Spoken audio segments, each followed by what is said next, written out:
Los Angeles Lakers ay 3-7 pagtapos manalo sa in-season tournament. Natalo sila sa Dallas, Spurs, New York, Chicago, Minnesota, Boston, and latest sa Timberwolves. Fans are blaming Darvin Ham sa lineup na ginagawa niya. So he changed the lineup, putting D'Angelo Russell on the bench and making LeBron as the point guard.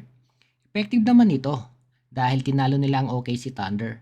LeBron had 40 points, 7 assists, and 7 rebounds. Pero sa Minnesota, hindi umubra ang lineup. Kitang-kita na ang problema ng Lakers at ito ang kanilang role players or supporting cast. Sa laban nila sa Celtics, kitang-kita ang kaibahan ng supporting cast ng Boston sa Lakers. At ganoon din sa laban nila sa Wolves. Ang dalawang star ng Celtics na si Jason Tatum na gumawa ng 25 points, Jaylen Brown only scored 19 points, pero ang supporting cast nila ay malaki ang tulong sa laro. Porzingis had 28 points, and both Derrick White and Holiday scored 18. May ambag din si Pritchard na 10 points. Sa Minnesota naman ay pareho din ang senaryo. Compared to the Lakers supporting cast, medyo naiiwan talaga sila. Austin Reeves only had 11 points against Boston. Prince, 17. Hachimura, 12. D'Lo, 8 points. Cam Reddish, 5 points. Anthony Davis had a monster game, 41 points and 13 rebounds. Si LeBron James naman, only 16 points on that game, pero we will give him a pass kasi minsan lang naman magkaroon ng off game si LeBron. Sa laban nila sa Timberwolves, mas lalong bumaba ang production ng role players ng Lakers. Prince, 9 points. Vanderbilt, 8. Reeves, 9. Russell, 5. Hachimura, 5. Hindi ko na sinama yung laban nila sa Hornets kasi I expect them to beat the third worst team sa Eastern Conference. And I'm looking forward sa laro nila sa Minnesota kung mag-step up ba ang role players ng LA. At yun nga, hindi sila nag-step up. Pwede natin pag-usapan ng 3 points na naging 2 points pagtapos ng review. Controversial. Oo, pero kahit na ibigay ang 3 points at nanalo ang Lakers, ay ang problema nila sa role players ay kita pa rin. Ang Lakers supporting cast or lack thereof ay malaking question mark kung ano ang gagawin ng Lakers front office. Inconsistent kasi ang player ng Lakers outside of Davis and James. Sina Rui Hachimura, D'Angelo Russell at Austin Reeves pagtapos umiskor ng double digit sa Hornets ay biglang baba ang kanilang production.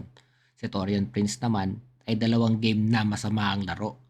Outside of LeBron James and Anthony Davis against sa Timberwolves ay wala man lang nag-double digit sa mga role players. Malaking problema ito sa LA dahil kung gusto nilang mag-champion ay kailangan may solid kang supporting cast. Ito ang nagpapakita na kailangan magbuhat ang dalawang superstar ng Lakers kada laro. Hindi rin natin alam kung sino ang pwedeng magbuhat kapag may off night si James at Davis. Aminado din si LeBron James na hindi nila kaya mag-compete sa top teams ng NBA after the loss to Boston. Ibig sabihin nito ay nagpaparindig na si LeBron sa front office to add offensive firepower sa team. Isama pa natin ang terribleng 3-point shooting ng Lakers. Ang average ng LA sa 3-point land ay 35%. They are 22nd out of 30 teams sa NBA, which is really low. And in today's NBA, kailangan talaga na may mga shooter ka sa tres. Napapabalita na balak kunin ng Lakers si DeJounte Murray at Zach LaVine. Pero dito ay papasok na naman ng isang problema ng Lakers. At dito ay kailangan pag-isipan ng mabuti ni Rob Pelinka ang move niya. At ito ang senaryo. Pero bago tayo magpatuloy ay gusto ko muna kayong batiin ng Happy New Year and I hope you subscribe to the channel. Okay, let's go. Bago ko ibigay ang senaryo ay kailangan kong ipaliwanag ang rule na ito.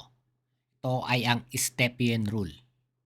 Please pay attention to this rule para lalo nating maintindihan ang sitwasyon. Ipapaliwanag ko itong rule na to base sa pagkakaintindi ko. Hindi ako expert dito. I'm not claiming to be an expert on this rule.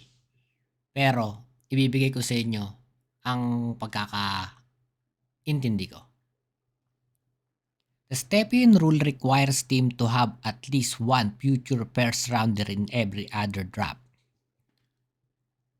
Example, ako ang GM ng isang team sa NBA like Dallas Mavericks and I want to make a deal, make a trade ngayong February sa Toronto Raptors.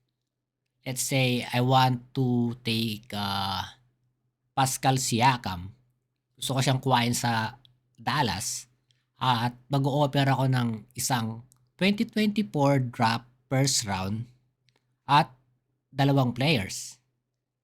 At kung magkaroon kami ng deal at pumayag ang Raptors, ang 2025 na draft ng Dallas ay hindi ko pwedeng gamitin pang deal sa kahit na anong team. Ang 2026 pwede. Ganun ang pagkakaintindi ko sa rule na to. And I hope I did not misunderstood kung ano man ang ibig sabihin ng rule. But if I did, please correct me in the comment section. Okay, let's move on. Ayon sa report ni Brad Botkin ng CBS, ay potential target ng Lakers si DeJounte Murray at hindi na bago si Zach LaVine sa mga potential player na gusto ng Lakers. Ang New York Knicks ay napapabalita rin na interesado kay Murray. Although nakuha na ng Knicks si OG Anunoby, ay pwede pa rin nilang idagdag si Murray. At kung magkakaroon ng bidding war ang dalawang team, ay mas maraming asset or draft pick ang pwedeng offer ng Knicks. Ang Lakers ay isang draft pick lang ang pwedeng ibigay sa Hawks at ito ang first round 2029. Hawak ng New Orleans ang 2024 at 2025 draft pick ng LA. Pwede silang pumili kung anong taon ang gagamitin nila sa first round pick ng LA dahil sa naging trade kay Anthony Davis. So by virtue, ang 2026 ay rule out na dahil kay Stepien Rule. Ang 2027 naman ay nasa Utah. Again, 2028 under Stepien Rule.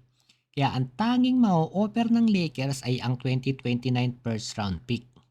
At kung makakapag-decide ang Pelicans kung ano ang gagamitin nila, 2024 ba o 2025, doon lang magkakaroon ng opening sa tatlong future draft ng Lakers na pwede nilang i-move. Pero ang pilian ay magaganap pa sa summer, meaning pagtapos ng season. So isa lang talaga ang pwedeng gamitin ng Los Angeles Lakers. At kahit na hindi kunin ng Knicks si Murray at walang team ang may interes sa kanya, ang Atlanta ay hindi papayag sa trade na isang first rounder lang ang kapalit. Dahil nagbigay sila ng tatlong first rounder at pick swap ng 2022 para makuha siya. At kung i-consider ng Hawks ang deal sa LA, ay malamang kasama si Austin Reeves at Max Christie sa trade. At kung hindi papayag ang Lakers na kasama si Austin sa trade, malamang sa alamang walang deal na magaganap. If you're a Laker fan, imagine this lineup. Anthony Davis, Rui Hachimura, Jared Vanderbilt, LeBron James, DeJounte Murray.